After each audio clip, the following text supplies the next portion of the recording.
नमस्कार मित्रों, target the study point में आपका स्वागत है। हम आशा करते हैं आप लोग बेहतर होंगे, आपकी तैयारी अच्छी चल रही होगी। मित्रों, हम लोग यूपी ट्रिपल एससी के प्रीवियस ईयर की परीक्षाओं में पूछे हुए क्वेश्चंस को देख रहे थे। इसके पार्ट 1 में हमने 70 क्वेश्चन देखा था, यह इसी का पार्ट 2 है।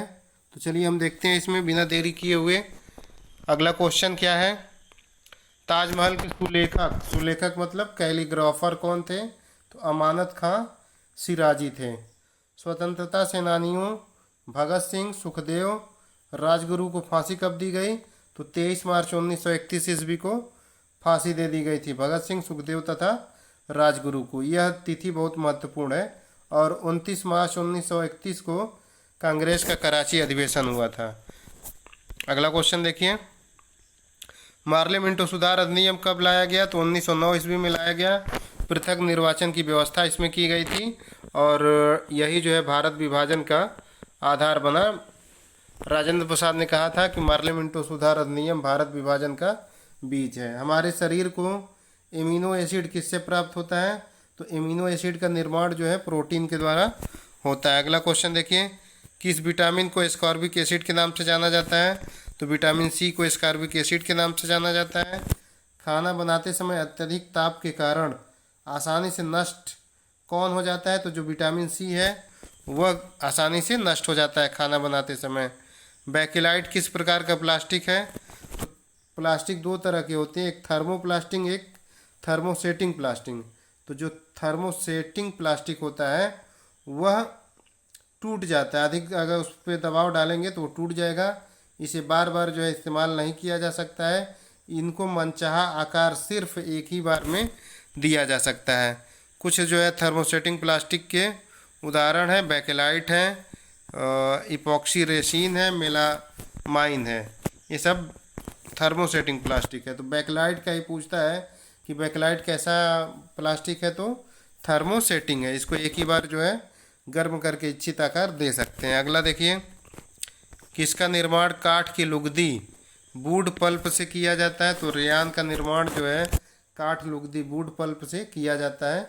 रेयान एक जो है कृत्रिम रेशा है जिसका निर्माण काठ की लुगदी वुड पल्प से किया जाता है। कृत्रिम रेशम के नाम से किसे जाना जाता है? तो रेयान को कृत्रिम रेशम के नाम से जाना जाता है। यह सेलुलोज से निर्मित एक तंतु होता है। तो जो वुड पल्प होता है उसमें सेलुलोज से वो बना होता है वुड पल्प। तो इसी सेलुलोज से जो है रेयान का निर्माण किया जाता है। सिंथेटिक फाइबर के क्या गुण होते हैं? तो जो सिंथेटिक फाइबर होता है प्राकृतिक फाइबर से सस्ता होता है, सशक्त होता है, टिकाऊ होता है, धोने एवं व्यवस्थित रखने में आसान होता है। इसका निर्माण जीवाश्म ईंधन, पेट्रोलियम आदि से किया जाता है। तो सिंथेटिक फाइबर जो है प्राकृतिक फाइबर की अपेक्षा कई मामलों में बेहतर होता है और ये जो है सस्ता होता है, सशक्त होता है, टिकाऊ होता है, धोने और व्यवस्थित रखने में आसान होता है और इसका निर्माण जीवाश्म ईंधन, पेट्रोलियम आदि के द्वारा किया जाता है। किस तापमान पर पानी का घनत्व अधिकतम होता है? तो 4 डिग्री सेल्सियस पर पानी का घनत्व अधिकतम होता है तथा आयतन यहाँ पे न्यूनतम होता है, क्योंकि जो घनत्व होता है वह द्रव्यमान बटा आयतन होता है। आयतन अधिक होगा तो घनत्व कम होगा, अगर घनत्व अधिक है तो आयतन कम होगा। अगला क्वेश्चन, भारत में सर्वप्रथम इंटरनेट बैंकिंग सेवाओं की पेशकश किस बैंक के द्वारा की गई है? तो सर्वप्रथम ICICI बैंक द्वारा 1998 ईस्वी में की गई। भारत में हरित क्रांति के दौरान अत्यधिक उत्पादन किस में किया गया? तो गेहूँ और चावल में। गेहूँ में उत्पादन में ज़्यादा वृद्धि हुई थी। तो भारत में 1966-67 में हरित क्रांति लाई गई, उसके अंतर्गत गेहूं और चावल के उत्पादन में बहुत ही ज़्यादा वृद्धि हुई, लेकिन जो गेहूं में वृद्धि हुई थी वह चावल की अपेक्षा भी ज़्यादा थी। भारत में आधुनिक रूप से संशोधित एवं वाणिज्यिक तौर पर डिजाइन किया गया सर्वप्रथम पौधा क्या था? तो वीटी का कपास था। वीटी कपास या वीटी काटन जो है पहला पौधा था जो संशोधित एवं वाणिज्यिक तौर पर डिजाइन किया गया था।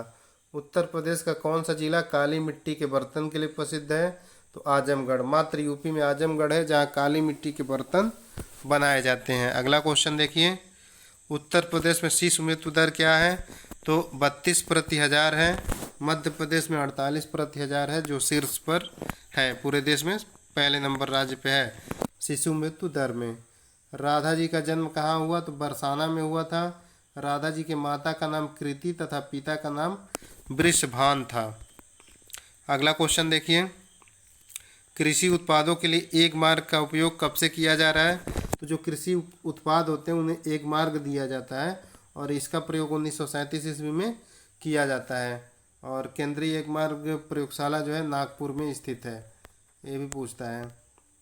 2011 की जनगणना के अनुसार भारत की कुल जनसंख्या में अनुसूचित जात कितने प्रतिशत है? तो 16.6% अनुसूचित जात है, 8.6% अनुसूचित जनजाति है। जब संख्या की बात करेंगे तो ये 20 करोड़ 13 लाख होगा और उनका जो है 10 करोड़ के आसपास है। अगला क्वेश्चन देखिए, भारतीय संविधान का कौन सा अनुच्छेद मानव के क्रय विक्रय तथा जबरदस्ती मजदूरी कराने पर प्रतिबंध लगाता है? तो भारतीय संविधान का अनुच्छेद 23 मानव दुर्व्यवहार और बालात श्रम पर प्रतिबंध लगाता है। अगला क्वेश्चन, यदि कोई भी राजनीतिक दल मान्यता प्राप्त राज्य राजनीतिक दल बनना चाहता है तो उसे राज्य विधानसभा के संपन्न चुनाव में कम से कम 6 सीटें, कम से कम 3% या 3 सीट जो भी अधिक हो प्राप्त करना होगा, या राज्य में हुए लोकसभा या विधानसभा चुनावों में कुल वैध मत का 6% मत प्राप्त किए हो तथा उसने 1 लोकसभा सीट या 2 विधानसभा सीट प्राप्त की हो। तो मित्रों, ये जो है कि किसी राज्य को राजकीय दल की मान्यता प्राप्त करने के लिए आवश्यक कंडीशन है कि किसी विधानसभा के चुनाव में 3% या 3 जो भी ज़्यादा हो उतनी सीट उसे प्राप्त करना है, अथवा लोकसभा या विधानसभा चुनाव में दल के कुल वैध मतों के 6% मत प्राप्त किए हो तथा उसने 1 लोकसभा सीट या 2 विधानसभा सीट प्राप्त की हो तो उसे राज्य स्तरीय दल का मान्यता मिल जाएगा। अगला क्वेश्चन, पहला राष्ट्रीय पंचायती राज दिवस किसके द्वारा घोषित किया गया था? मनमोहन सिंह के द्वारा 24 अप्रैल 2010 को पहला राष्ट्रीय पंचायती राज दिवस घोषित किया गया था। आबतानी जनजाति किस राज्य में निवास करती है? तो अरुणाचल प्रदेश में। यूरोप महाद्वीप में कुल कितने देश हैं? तो यूरोप महाद्वीप में 44 देश हैं और रूस तथा तुर्की 2 ऐसे देश हैं जो यूरोप तथा एशिया दोनों में पड़ते हैं। अगला क्वेश्चन देखिए, महात्मा गांधी दक्षिण अफ्रीका में किस वर्ष में पहुंचे थे? तो अब्दुल्ला सेठ के निमंत्रण पे महात्मा गांधी जी 1893 ईस्वी में दक्षिण अफ्रीका गए थे। मौर्य अर्थव्यवस्था किस पर आधारित थी? तो जो मौर्यकालीन अर्थव्यवस्था थी वह मुख्य रूप से कृषि पर आधारित थी। अगला क्वेश्चन देखिए, पीने के पानी में फ्लोराइड की मात्रा कितनी होनी चाहिए? तो 0.7 ppm। हालांकि ये ज़्यादा है, इससे भी कम ही होना चाहिए, ये स्टैंडर्ड है। इस समय इससे ज़्यादा हो गई है मात्रा। पीने के पानी में फ्लोराइड की कितनी मात्रा होनी चाहिए? तो 0.7 ppm है। किस राज्य द्वारा भवन की छत पर बारिश के पानी को संग्रहण करना अनिवार्य बना दिया गया है? तो तमिलनाडु राज्य द्वारा 2001 ईस्वी से यह लागू है। अगला क्वेश्चन, वसा का पाचन किसके द्वारा होता है? तो वसा का पाचन जो है लाइपेज एंजाइम के द्वारा होता है। हीमोफीलिया क्या है? हीमोफीलिया एक आनुवंशिकी रोग है जिसमें शरीर के बाहर बहता हुआ रक्त जमता नहीं है। चोटिल दुर्घटना जानलेवा साबित होती है। इस रोग का कारण एक रक्त प्रोटीन की कमी है जिसे क्लॉटिंग फैक्टर कहते हैं, हिपेरिन। इसका नाम क्लॉटिंग फैक्टर जो है हिपेरिन है। सेंधा नमक का रासायनिक रूप से क्या होता है? तो सेंधा नमक को सामान्यतः रॉक सॉल्ट या लोहारी नमक के नाम से जाना जाता है। यह मैग्नीशियम सल्फेट का बना होता है। किस विटामिन को एंटी जीरोप्थैल्मिक विटामिन के रूप में जाना जाता है? तो विटामिन ए को जो है एंटी जीरोप्थैल्मिक के रूप में जाना जाता है। शरीर का तापमान किसके द्वारा नियंत्रित होता है? तो हाइपोथैलेमस के द्वारा। अगला क्वेश्चन देखिए, हाइपोथैलेमस से ही हमें भूख प्यास तड़प इच्छा खुशी और तापमान का नियंत्रण होता है। भूख प्यास तड़प इच्छा खुशी आदि का नियंत्रण जो है हाइपोथैलेमस के द्वारा होता है। शुद्ध ऑक्सीजन युक्त रक्त कहाँ प्रभावित होता है? तो शुद्ध ऑक्सीजन वाला रक्त जो है फुफ्फुस शिरा में, जबकि फुफ्फुस धमनी में अशुद्ध अर्थात ऑक्सीजन रहित रक्त फुफ्फुस धमनी में प्रवाहित होता है और ऑक्सीजन युक्त रक्त जो है फुफ्फुस शिरा में प्रवाहित होता है। अगला क्वेश्चन देखिए, चयनित विषय को कॉपी करने के लिए किस शॉर्टकट की का प्रयोग करते हैं? तो Ctrl+C, और यदि कट करना हो तो Ctrl+X का प्रयोग करते हैं। चयनित विषय की प्रॉपर्टी खोलने के लिए किसका उपयोग किया जाता है? Alt+Enter का। कंप्यूटर के जनक कौन है? चार्ल्स बेबेज हैं। अगला क्वेश्चन देखिए, www वर्ल्ड वाइड वेब के जनक कौन है? तो टिम बर्सन ली है। जावा प्रोग्रामिंग भाषा के जनक कौन है? तो जेम्स गोसलिंग। जावा प्रोग्रामिंग के जनक जेम्स गोसलिंग है। प्रतिवर्ष बटेश्वर मेला कहाँ लगता है? आगरा में। आगरा के अन्य मेले सुलह कुल उत्सव हिंदू मुस्लिम एकता के प्रतीक के रूप में तथा फरवरी महीने में ताज महोत्सव का भी आयोजन किया जाता है आगरा में। अगला क्वेश्चन, उत्तर प्रदेश के आगरा जिले में रुई की बुआई कब की जाती है? तो रुई जो है समय से बो दिया जाता है अप्रैल के पहले पखवाड़े में। वर्ष 2011 की जनगणना के अनुसार उत्तर प्रदेश की जनसंख्या वृद्धि दर क्या है? तो 20.23% उत्तर प्रदेश की जनसंख्या की वृद्धि दर है। और घनत्व 2001 में यह 17.7% था। घनत्व जो है 829 है तथा साक्षरता दर 67.68% है। लिंगानुपात 912 है। आगे बढ़िए, उत्तर प्रदेश के किस जिले में केंद्र सरकार की अफीम की फैक्ट्री है? तो गाजीपुर जिले में अफीम की फैक्ट्री थी। अफीम उस समय सर्वाधिक उत्पादक राज्य हुआ करता था और ये गाजीपुर में अफीम की फैक्ट्री 18 से 20वीं शताब्दी में अंग्रेज़ों द्वारा लगाई गई थी। यहाँ पे लॉर्ड कॉर्नवालिस की कब्र है। अगला क्वेश्चन, उत्तर प्रदेश के किस शहर में भारतीय रेल के कोच निर्माण इकाई आधुनिक रेल कोच फैक्ट्री स्थित है? तो रायबरेली में जो है आधुनिक रेल कोच फैक्ट्री स्थित है। काशी किस नदी के किनारे स्थित है?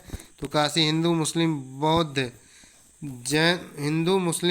जैन धर्म सभी का पवित्र स्थान माना जाता है। यह गंगा नदी के किनारे स्थित है।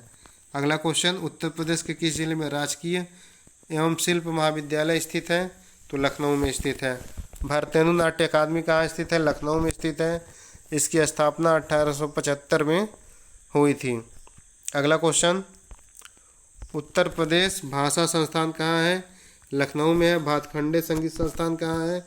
ये भी लखनऊ में है। अगला क्वेश्चन देखिए, उत्तर प्रदेश का शहर फिरोजाबाद किस उद्योग के लिए प्रसिद्ध है? तो चूड़ियाँ या कांच के सामान के उद्योग हेतु। 1857 के विद्रोह को दबाने के लिए किसने अंग्रेजों का साथ दिया? तो ग्वालियर के सिंधिया, इंदौर के होलकर, हैदराबाद के निजाम, जोधपुर के राणा, भोपाल के नवाब, पटियाला के नवाब, कश्मीर के महाराजा आदि बड़े जमींदारों ने 1857 ईस्वी की क्रांति को कुचलने के विद्रोह में अंग्रेजों की सहायता की। बंगाल विभाजन की घोषणा कब हुई थी?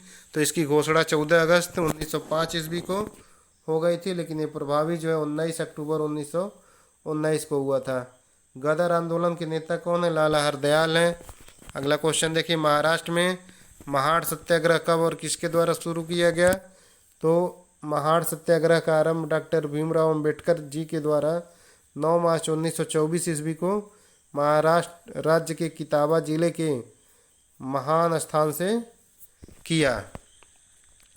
इसमें दलितों को सार्वजनिक तालाबों कुओं से पानी पीने और उस माध्यम से पानी के उपयोग का अधिकार दिलाना चाहते थे।